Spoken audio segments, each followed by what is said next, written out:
Bruce, you must have something really good too. Of course I do. It's Bruce Danielson, and I guess I'm here to entertain you too. Good afternoon, everybody. We'll call this informational meeting for September 17th to order and start with open discussion. Councillor Staley. I had the experience of driving with the police department on Saturday night for about 6 hours till about 3, 4 in the morning. And I appreciate that they allow us to ride along. I've done it with the ambulance. I know Councillor Neisert and I did that back in 2016. But it was, a sergeant took me around the town, and it was really quite a wonderful experience. So would recommend everybody step into that and get an understanding of what these law enforcement guys are going through to keep us, guys and gals, to keep us safe. Thank you. Else, Councillor Sale. Due to the recent storm that we had, the football fields for flag football were flooded, and I would like to extend my thanks to the Sioux Falls School District for allowing the flag football teams to play at Howard Wood Field. It was excitement for them last night, and it just shows the way that the school district's willing to step up in these tragic times that we have. And I actually believe we won the game, so it was really good. Nice. Councillor Erickson. Just want to draw your attention to the flag in the back. A few of us were talking about it before, the POW-MIA flag. If you guys recall, a few weeks ago, maybe a month ago, there was a public inputter that discussed wanting to have a flag like that. And so our city clerk, Tom Greco, I believe, made it happen when he returned from vacation or gone or something. And so you'll notice we have another very meaningful flag back there, and all because of public input.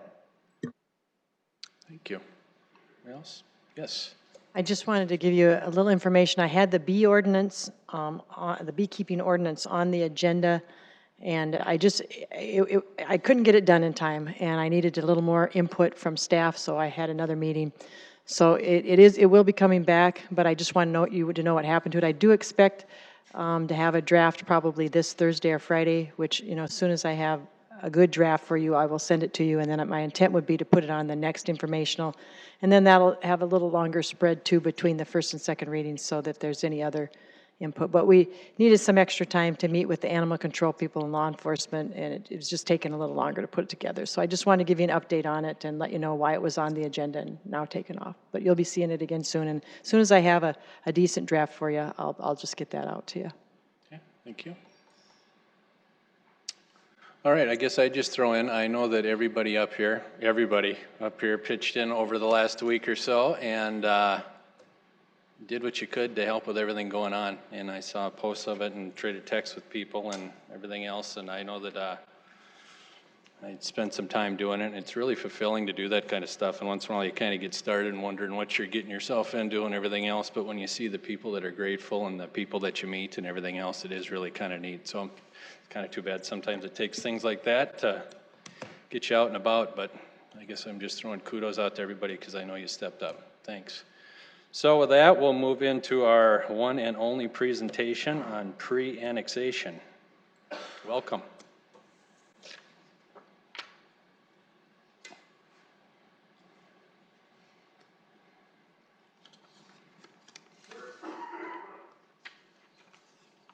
Good afternoon, Sam Trebelcock, City Planning and Development Services.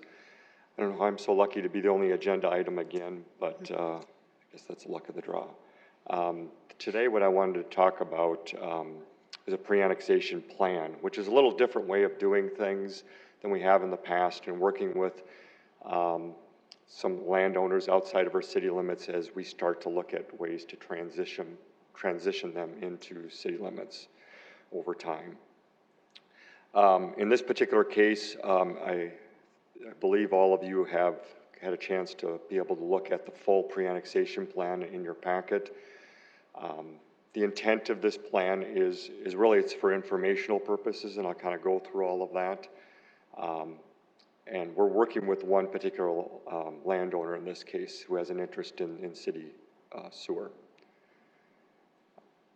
So the purpose of the pre-annexation plan is to inform citizens within the city's growth area of future annexation considerations, to have citizens provide input on future annexations considerations, to allow the city to gain a better understanding of the future utility and land use needs within that future growth area, and to develop a plan for that eventual annexation, to kind of lay out for that person or that subdivision, that area, how things would proceed as annexation would occur over time if they came into the city limits. And then, of course, also to allow citizens to transition to city utilities.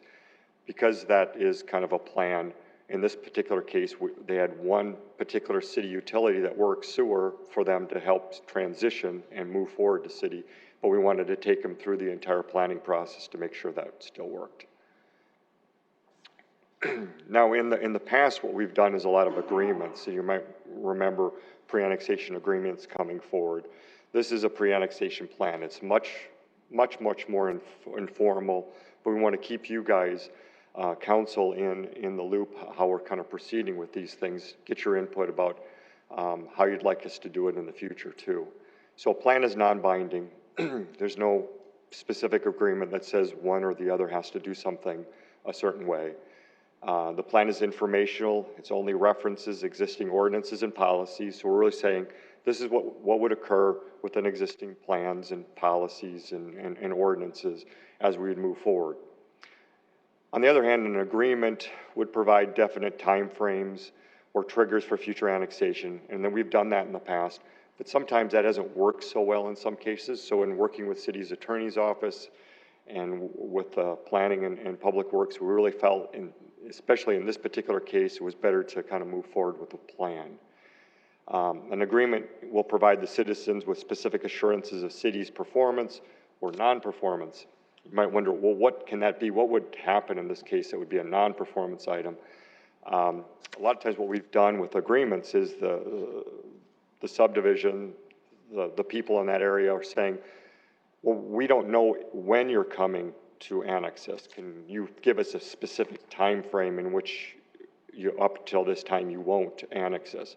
And we've done that in South Cactus Heights. We've done that because they wanted to make sure. We told them we're not going to annex them at this point, but they wanted a time frame so that they knew about that, so that they could, if they wanted to sell their home, they could tell people with assurances that we weren't going to annex them within a certain period of time. In this particular case, that wasn't happening. There wasn't a specific request for that. It was more about the utilities.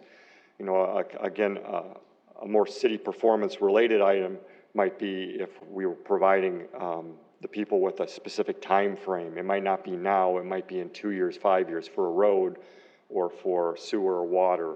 That might be another agreement item that we specifically provide for them. So what we're saying here and what we're noticing is that we think this pre-annexation plan would be more realistic in most situations and not all. We'd still maybe see an agreement where it would be needed in those above cases. So this is the map. It's one landowner. And you can see that highlighted in the green. Again, what they wanted to do is that they wanted to utilize city sewer and connect into a sewer line that basically is going right up Cactus Place. That's the roadway going north and south right down the middle of this subdivision. We wanted to take them through that planning process. We wanted to look at what the needs and what the street needs would be in the future, all those different things before we committed to that. But it certainly worked out well. And it was kind of a win-win for both cases. We're providing them city sewer. We're doing it in a well-planned manner. And they're getting a city service, something that they can utilize as they move forward and transition into the city. So the plan, I just kind of detail in summary what some of those plan items are here. Water services, city water would be required after 5 years of annexation. Sewer services available currently to the property, and they may connect immediately. That's the main reason that they're looking for it. So that's something that they're doing right now. Zoning, currently zoned ag, we would recommend once they came into the city to rezone to rural residential. We talk about annual fees here. once they come into the city, giving them notice that there will be some fees on the streets and on the drainage fees. Streets, the city would allow Cactus Place to remain in current condition until 50% of the budding landowners petition for street improvements. And then we talk about storm water retention and sidewalk and platting fees. And you can see those things right there too. So the purpose again for this is just to provide information to the landowner. We're not at any point in time going to ask for your approval because, as I stated before, all these things are within current policies, and we're just providing a plan, not an agreement. But we did want to provide information to you about that, get your input. It is new, and see what you think. So with that, I would take any questions you have. Okay, Councilor Neitzer. Can you go back to the exhibit? So ultimately, is the annexation discussion involving this whole subdivision? So what are we've the had boundaries? discussions in this area with this subdivision. What occurred here is this particular landowner, as they're building a new house, you can see right now there's nothing there. They have built a house there now. And that was allowable by Lincoln County zoning requirements, so that they were able to do that. What they wanted is they wanted sewer. And in this particular case, sewer goes from the south side of 85th Street, which is in the city, and then goes right through this subdivision and goes and connects into that and to the subdivision to the north. And so it was really very convenient, accessible, and rather than putting in a septic that could, have to be maintained over time, they were saying, hey, can we provide city sewer? And we said, well, hey, if we go through this planning process, we think it's a win-win. Okay, so this conversation started because they wanted to get our sewer service. Right, and this does occur from time to time, yeah. And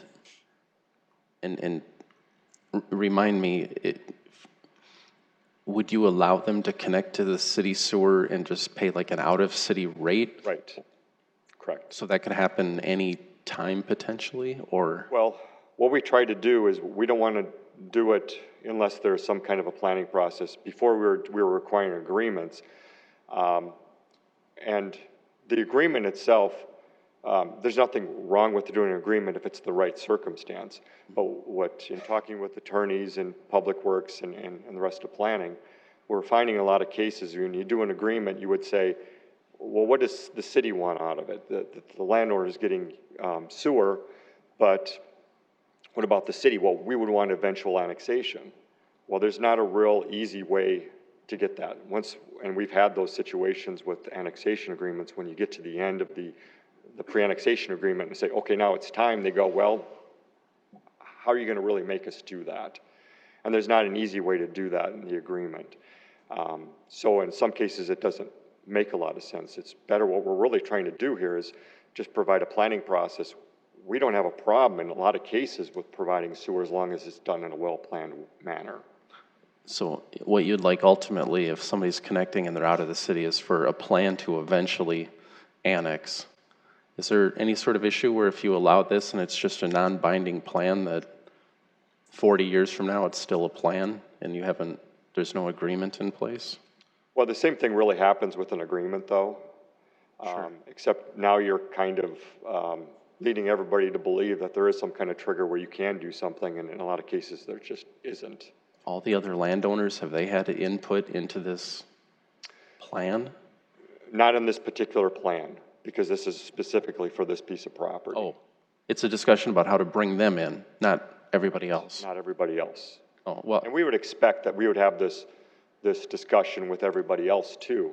But in this particular case, with them building the house, we said, hey, let's take you through that planning process. my last question is, because I don't want to monopolize, doesn't somebody, it doesn't show the city boundaries, but wouldn't somebody else have to come in for it to be a contiguous annexation? Yes. So it isn't even available to them Yeah, to annex okay. at all. Okay, so that's obviously an issue. And are they going to pay their costs to go from the street all the way through somebody's property to their house, or? So you mean in Like terms of the sewer line? Yeah. There is a sewer line there now. Oh, there is. There is. So in order for the services to be available sewer-wise south of 85th Street, a developer brought it through. So there's like a private cost recovery that the landowner will have to pay to that developer because they put the. Oh, sure. Okay, so it's the stub is basically there waiting to be hooked up to. Right. Got it. Right. Thanks. Counselor Staley? Yeah, on the same slide, so just to get a better sense of this, what part of that is part of the city, as far as all those residential areas? Can you point to where the city boundary is? So the city boundary, really a lot of this area is surrounded, so a lot of the subdivision that you're seeing here, I mean, to the east, you can see it's in the city. To the south, it's in the city. To the north, it's within the city. Much of this is within the city, but this subdivision that you see in whole. And the subdivision is that square with the whole, all those, from West 85th up to Sunnyview Place? That's all unannexed? Yeah. Yeah. And so over, from boundarying Tallgrass- with South Hanson? Yeah, much of that, all these, you can see these bigger lots, all these bigger lots are not annexed. So what is kind kind of of that what kind of Bathos water division. source are they using? I'm just interested. What are they Water. using for their drinking water now? This is probably Lincoln Rural Water. So that you don't allow, when somebody comes into the city, you don't allow them to continue to utilize that? No, there was a process for us to, to buy out Lincoln Rural Water in some cases, depending on the service area. And that's something we have to work through, with them. But as it looks with this, you're going to let them hook up to the sewer Yes, before they're annexed. before they're annexed. So this is, okay, so then they're going to keep their water as it is. And the sidewalk issue, if they did put in sidewalks, how would that look? I mean, Well, they would really have to put in, an urban section street to get on a good sidewalk here. So that's part of the reason we kind of left it to the landowners to see. And you also have to weigh in ADA considerations too. But but there aren't any other sidewalks around either. Yeah. Right, when you're surrounded. right. And then when this does become annexed, it does come back to the council again, right? Oh, yeah. Because you said we're not voting on this, but No. someday that will happen. Correct. Okay, thank you. Anybody else? Counselor Neitzer? And so hopefully the verbiage would make clear this is non-binding. All of this is only, everything that's written here is, there's no guarantees or promises made on either side. There's no, anything that is stated here today is what is in code today, and code and rules may change, all of that, so as long as that's crystal clear to everybody. So nobody 10 years later is under a mistaken impression that anything was a promise or anything like that.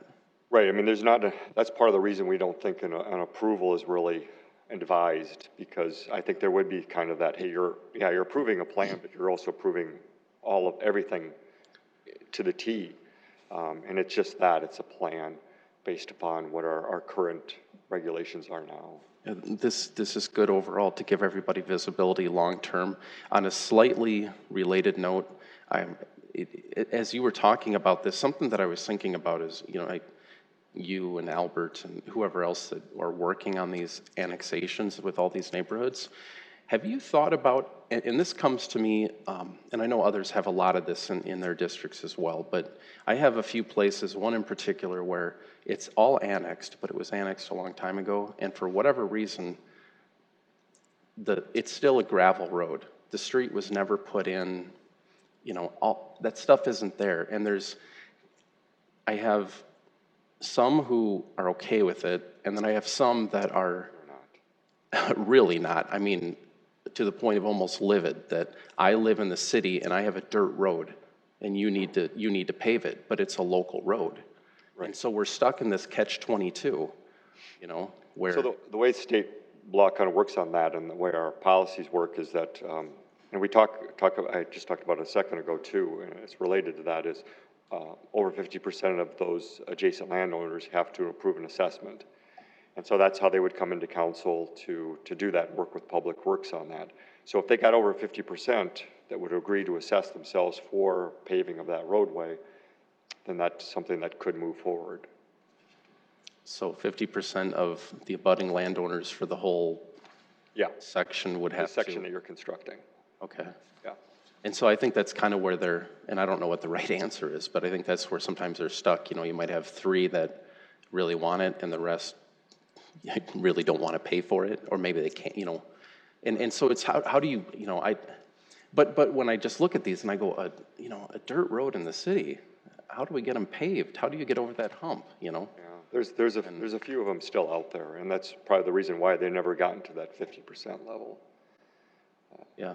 No, I think going forward, we have things in place like bonding and things like that. So, and in this case, it wasn't a case, I don't believe, where the developer walked or anything like that. It's just some other weird issue of the past of 40 years ago, but so it won't happen in the future, hopefully. But you do feel bad because it's, you know, you're in city limits. You ought to have, you know, I mean, at least a rural section of asphalt or something. Yeah, and that's, you know, where we always are looking at ways to try to minimize those and work on those. I know where Public Works can, yeah. Well, so maybe encouragement to, I don't know if you could take a look at those, and I think Public Works does maybe reach out occasionally and just kind of sense the neighborhood and see if there's some interest, and if there isn't, I think they might get put on the shelf for another 5 years and then they revisit it, but, or if there's, I don't know, maybe there's another solution, but I haven't figured it out, so. You could certainly bring it up to them, yeah. Okay, thanks. Anybody else? All right, thank you much. Thank you.